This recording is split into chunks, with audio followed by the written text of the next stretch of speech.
మా latest videos కోసం మా ఈ తెలుగు న్యూస్ ఛానల్ సబ్స్క్రైబ్ చేసి గంట సింబల్ యాక్టివేట్ చేసుకోండి.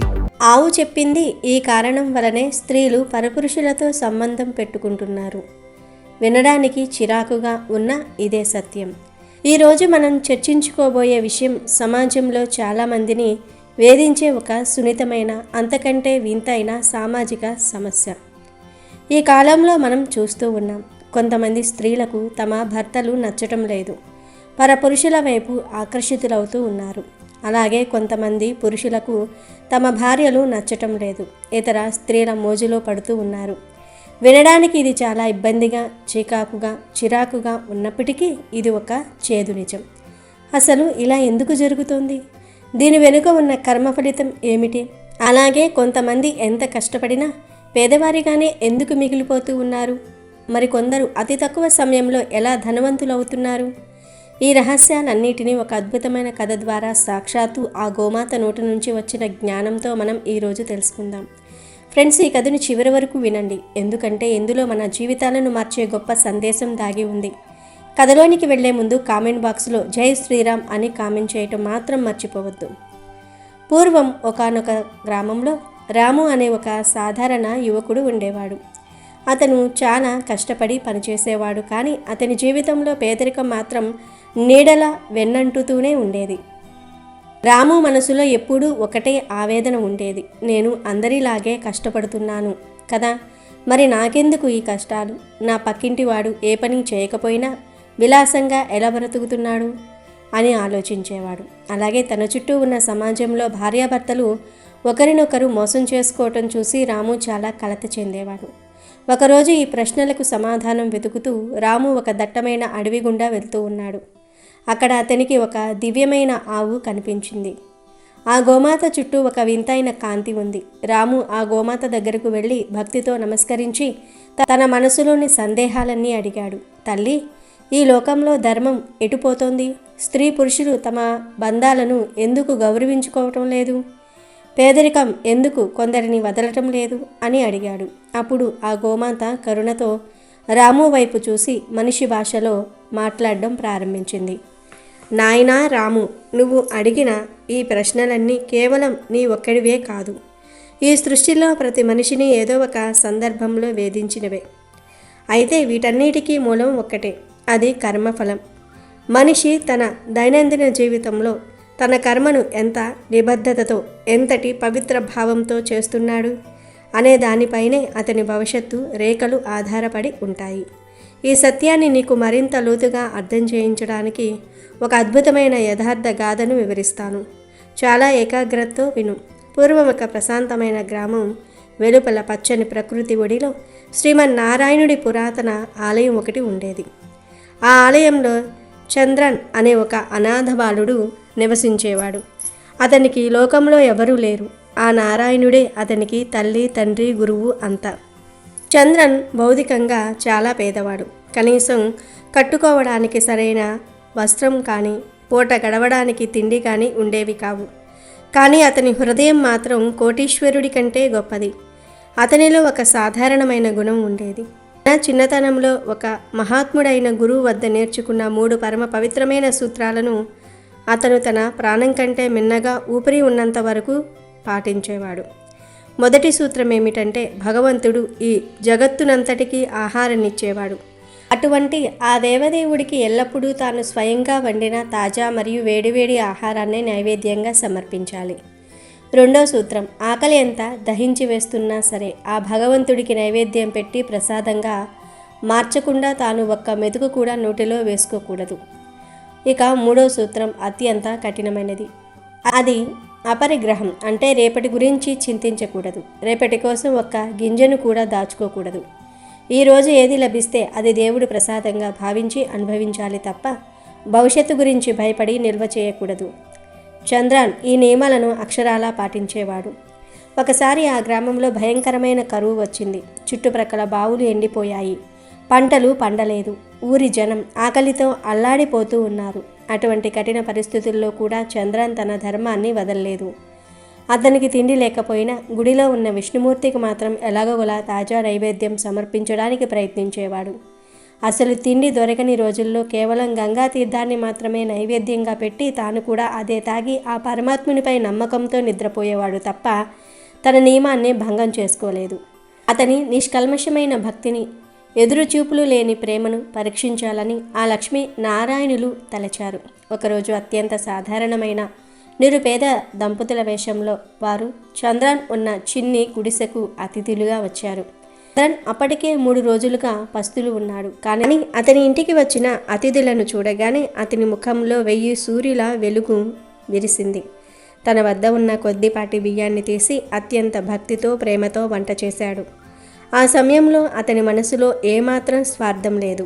నేను తిండి లేక చనిపోతున్నాను కదా, ఈ బియ్యం నేనే తింటే బాగుంటుంది అనే ఆలోచన కలలో కూడా రాలేదు. అతిథిని దేవుడిగా భావించి వారికి వడ్డించటమే తన జన్మ ధన్యమన్నట్టుగా ప్రవర్తించాడు. అతను పెట్టిన ఆ ఒక్క పూట భోజనం వెనుక ఉన్న భావం భగవంతుణ్ణి కదిలించింది. ఆ క్షణమే అతని దారిద్ర్యం పటాపంచలైపోయింది. అతని భక్తికి మెచ్చి భగవంతుడు అతనికి అఖండ ఐశ్వర్యాన్నిచ్చి ఆ దేశానికే రాజుని చేశాడు. చూశావా రాము, భగవంతుడికి మనం పెట్టేది ఎంత గొప్ప వస్తువు అనేది ముఖ్యం కాదు, ఏ భావంతో పెడుతున్నాం అనేది ముఖ్యం. ఎవరైతే తమ సర్వస్వాన్ని ఆ పరమాత్మకు అర్పించి సాత్విక మార్గంలో ఇంద్రియ నిగ్రహంతో నడుస్తారో వారు బిచ్చగాడిగా పుట్టినా సరే రాజుగా మారిపోతారు. ఇది నీ మొదటి ప్రశ్నకు సమాధానం అని గోమాత చెప్పింది. రాము ఆసక్తిగా వింటూ, మరి తల్లి, ఈ స్త్రీ పురుషుల మధ్య ఉన్న వింత ప్రవర్తన గురించి కూడా వివరించండి అని అడిగాడు.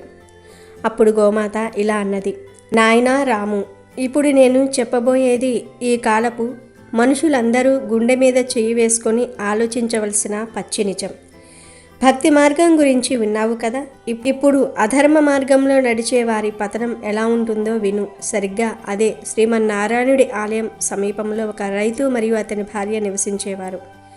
ఆ రైతుకు పచ్చని పొలాలు, పాడి ఆవులతో కూడిన చక్కని సంసారం ఉంది. అతని భార్య అతని ప్రాణం కంటే ఎక్కువగా ప్రేమించేది. ప్రొద్దున లేచిన దగ్గర నుండి రాత్రి పడుకునే వరకు అతని సుఖం కోసం అహర్నిశలు కష్టపడేది. ఎంతో రుచికరంగా వంట చేసి పెట్టేది. అతని ఇంటిని నందనవనంలా చూసుకునేది. కానీ ఆ రైతుకు ఇవేమీ కంటికి ఆనలేదు. తన సొంత భార్యలోని మంచితనం కంటే పక్క ఊరిలో ఉండే ఒక అందమైన వంచికురాలి మీద అతని కన్ను పడింది. ఆమె కళ్ళల్లో ఉండే మాయ, ఆమె వేసే ఆకర్షణీయమైన వేషధారణకు అతను బానిసైపోయాడు. తన ఇంట్లో ఉన్న గృహలక్ష్మిని కాలదన్ని పరస్త్రీల మోజులో పడి తన సర్వస్వాన్ని ఆ మోసగత్తె పాదాల దగ్గర పోయడానికి సిద్ధపడ్డాడు. విచిత్రమేమిటంటే నాయనా, ఆ రైతు భార్య పరిస్థితి కూడా అలాగే ఉండేది. ఆమెకు తన భర్త ఇచ్చే భద్రత, గౌరవం నచ్చలేదు. ఊరిలోనికి వచ్చే కొత్త పురుషులు, వారి పటాటోపం, మాయా మాటలు ఆమెను వశపరుచుకున్నాయి. తన భర్త పడే కష్టం కంటే పరపురుషుల వేషధారణ మీద ఆమెకు ఒక వింతైన వ్యామోహం ఏర్పడింది. చివరకు ఒకనాడు ఆ రైతు భార్య తన ఇంట్లో ఉన్న నగలు, ఆస్తిపాస్తులు మూటకట్టుకుని ఒక దొంగతో కలిసి అర్ధరాత్రి పారిపోయింది. కానీ మార్గమధ్యంలో ఆ దొంగ తన అసలు రూపం చూపించాడు. ఆమె దగ్గర ఉన్న నగలను లాక్కుని ఆమెను నిలువునా మోసం చేసి నదిలోనికి తోసేశాడు. అటువైపు రైతు కూడా ఆ వంచకురాలి మాయలో పడి తన ఆస్తి అంతా పోగొట్టుకుని ఆమె చేతిలో చేత్కారానికి గురై అదే నదిలో పడిపోయాడు. గమనించావా రాము, ఇద్దరూ తమ భాగస్వాములను మోసం చేసి పరాయి వారి కోసం ఆశపడి చివరికి చావు బ్రతుకుల మధ్య అదే నదిలో ఒకే చోట కొట్టుకుంటూ కలుసుకున్నారు. అప్పుడు వారికి అర్థమైంది, తమకు ఉన్న దానితో తృప్తి చెందకుండా కర్మ సిద్ధాంతాన్ని విస్మరించి పరాయి వారి కోసం ఆరాటపడితే జీవితం ఎంత బీభత్సంగా నాశనమవుతుందో. గోమాత ఇంకా వివరంగా ఇలా చెప్పింది, రాము, ఇక్కడ ఒక రహస్యం ఉంది. కొంతమంది స్త్రీలకు తమ భర్తలు ఎందుకు నచ్చరు అంటే దానికి ప్రధాన కారణం వారి మనసులో ఉండే అస్థిరత్వం. మనం ఎలాంటి ఆహారం తింటామో అలాంటి ఆలోచనలే వస్తాయి. అపవిత్రమైన ఆహారము, తాపసిక ఆలోచనలు మనిషి బుద్ధిని చెడగొడతాయి. భార్యాభర్తల బంధం అనేది ఒక పవిత్రమైన తపస్సు లాంటిది. ఏ స్త్రీ అయితే తన భర్తను గౌరవించకుండా కేవలం అతనిలో ఉన్న లోపాలను మాత్రమే వెతుకుతుందో ఆమెకు బయట ఉన్న ప్రతి పురుషుడు ఒక వీరుడిలా, గొప్పవాడిగా కనిపిస్తాడు. ఇది ఒక రకమైన మానసిక వైకల్యం మరియు తీవ్రమైన కర్మదోషం. పూర్వజన్మలో ఎవరికైతే వ్యభిచార దోషాలు ఉంటాయో వారికి ఈ జన్మలో కూడా తమ సొంత భాగస్వామి మీద ప్రేమ కలగదు. వినడానికి ఇది చాలా చిరాకుగా ఉన్నప్పటికీ పరపురుషులతో రహస్య బంధాలు పెట్టుకునే స్త్రీలు తమ వంశ గౌరవాన్ని మాత్రమే కాదు, తమ పూర్వీకులు సంపాదించిన పుణ్యాన్ని కూడా సర్వనాశనం చేసుకుంటారు. పురుషుల విషయంలో కూడా ఇదే వర్తిస్తుంది. పరస్త్రీల మోజులో పడే వ్యక్తి నుండి లక్ష్మీదేవి వెంటనే తప్పుకుంటుంది. అందుకే వారికి ఎంత సంపాదన ఉన్నా ఇంట్లో ప్రశాంతత ఉండదు. పేదరికం నీడలా వెంటాడుతూనే ఉంటుంది. ఇంద్రియాల మీద అదుపులేని సంసారం చుక్కాని లేని నావలాంటిది రాము. కొంతమంది స్త్రీలకు తమ భర్తలు నచ్చకపోవడానికి మరొక కారణం అసంతృప్తి. సమాజంలో ఇతరుల జీవితాలను చూసి తమ జీవితంలో పోల్చుకోవటం వల్ల ఈ అసూయ మొదలవుతుంది. ఆ అసూయ కాస్త పరపురుషుల పట్ల ఆకర్షణగా మారుతుంది. ఇది ఒక రకమైన మాయ. ఈ మాయలో పడిన వారు తమ చేతిలో ఉన్న బంగారాన్ని వదిలేసి రోడ్డు మీద ఉన్న ఇత్తడి కోసం ఆరాటపడతారు. ఆ రైతు భార్య ఎలాగైతే దొంగను నమ్మి సర్వస్వం పోగొట్టుకుందో, నేటి సమాజంలో కూడా చాలామంది స్త్రీలు పరపురుషుల మాయా మాటలు నమ్మి తమ పచ్చని సంసారాలను కూల్చుకుంటున్నారు. అందుకే అంటారు, మనసును అదుపులో ఉంచుకోవాలి, ఇంద్రియ నిగ్రహం ఉండాలి అని. ఆవు అంది. గోమాత చెప్పిన ఈ కఠిన వాస్తవాలు విన్న రాము ఒక్కసారిగా నిశ్చేష్టుడైపోయాడు. అతని మనసులో అలజడి మొదలైంది. సమాజంలో జరుగుతున్న ఈ వినాశానికి ఇంతటి లోతైన కారణాలు ఉన్నాయని అతను ఊహించలేదు. తాము ఆవేదనతో ఆ దివ్య గోమాత వైపు చూసి, అమ్మ, ఈ కలియుగంలో మనుషులు ఇన్ని రకాల మోహాలకు అసంతృప్తులకు లోనవుతూ ఉంటే అసలు దీని నుండి విముక్తి పొందే మార్గమే లేదా? ఒక సామాన్య మనిషి తన కుటుంబాన్ని, తన జీవితాన్ని ఎలా రక్షించుకోవాలి? దీనికి పరిష్కారం ఏమిటో వివరించండి తల్లి అని ఎంతో వినయంతో ప్రాధేయపడ్డాడు. అప్పుడు ఆ గోమాత కరుణతో కూడిన చిరునవ్వు నవ్వి రాము తల నిమిరి ఇలా సమాధానమిచ్చింది. నాయనా రాము, చీకటి ఎంత కఠినంగా ఉన్నా ఒక చిన్న దీపం దాన్ని ప్రారదోలుతుంది. అలాగే మనిషి ఎన్ని తప్పులు చేసినా తిరిగి ధర్మ మార్గంలోనికి రావడానికి పరిష్కారం ఒకటే, అది సాత్విక జీవనం. ఇది కేవలం మాటకు సంబంధించినది కాదు, ఇది ఒక జీవన విధానం. మనం మొదటిగా చేయవలసిన పని చంద్రాన్లాగా ప్రతిరోజు ఆ భగవంతుని స్మరించుకోవాలి. ఈ సృష్టిలో మనం ఏది చేసినా అది ఆ పరమాత్మకు చెందుతుందని భావించాలి. ప్రధానంగా మనం తినే ఆహారం విషయంలో అత్యంత జాగ్రత్తగా ఉండాలి. ఆహార శుద్ధో సత్వ శుద్ధి అని మన పెద్దలు చెప్పారు. మనం ఏ ఆహారం తింటామో మన బుద్ధి కూడా అలాగే తయారవుతుంది. మాంసాహారం, మద్యపానం వంటివి మనిషిలోని విచక్షణ జ్ఞానాన్ని నశింపజేస్తాయి. ఎవరైతే తాపసిక ఆహారానికి బానిసలవుతారో వారిలో కామక్రోధాలు, అసూయ వంటి రాక్షస గుణాలు విపరీతంగా పెరిగిపోతాయి. అటువంటి అపవిత్రమైన ఆహారం వల్లే బుద్ధి భ్రష్టు పట్టి పరపురుషుల వైపు లేదా పరస్త్రీల వెంటపడే దుస్థితి వస్తుంది. మనిషి తన కర్మలను ధర్మబద్ధంగా చేసినప్పుడు, తనతో ఉన్న భాగస్వామిని భగవంతుడి స్వరూపంగా భావించినప్పుడు ఇలాంటి అరిష్టాలు దరిచేరవు. ఏ స్త్రీ అయితే తన భర్తను పరమేశ్వరుడిగా భావించి గౌరవిస్తుందో ఆమె పాదాల దగ్గరే స్వర్గం ఉంటుంది. అలాగే ఏ పురుషుడు తన భార్యను సాక్షాత్తు గృహలక్ష్మిగా చూస్తాడో ఆ ఇంట్లో అష్టైశ్వర్యాలు సిద్ధించి ధనధాన్యాలకు ఎన్నటికీ లోటు అనేదే ఉండదు. రాము, నువ్వు ధనవంతులు అవటం గురించి అడిగావు కదా, అది కేవలం కష్టపడటం వల్ల మాత్రమే లభించేది కాదు.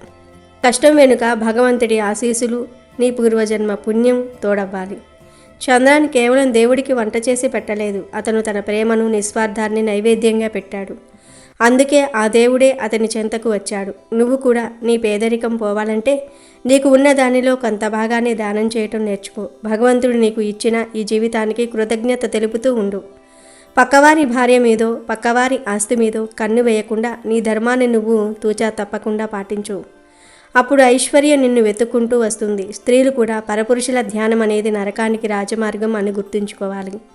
ఇది వినడానికి చేదుగా ఉన్న ఇదే పరమసత్యం. గోమాత చెప్పిన ఈ అమూల్యమైన జ్ఞానోదయంతో రాము కళ్ళు పూర్తిగా తెరుచుకున్నాయి. తన పేదరికానికి కారణం తనలోని అసంతృప్తి అని, సమాజం చెడిపోవడానికి కారణం నైతిక విలువల పతనమని అతను స్పష్టంగా గ్రహించాడు.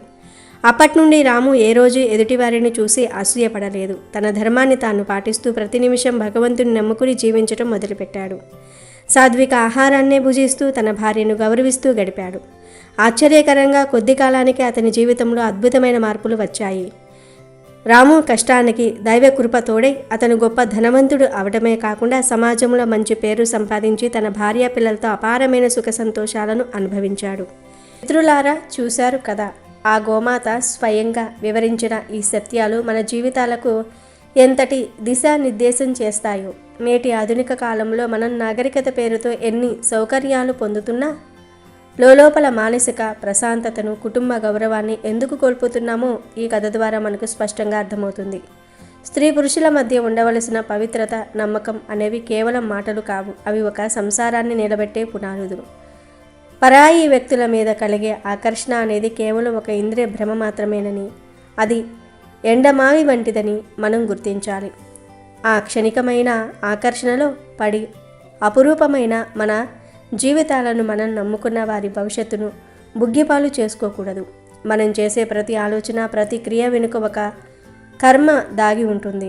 మనం మంచి కర్మలు చేస్తేనే మన జీవితంలోనికి సుఖ సంతోషాలు వస్తాయి.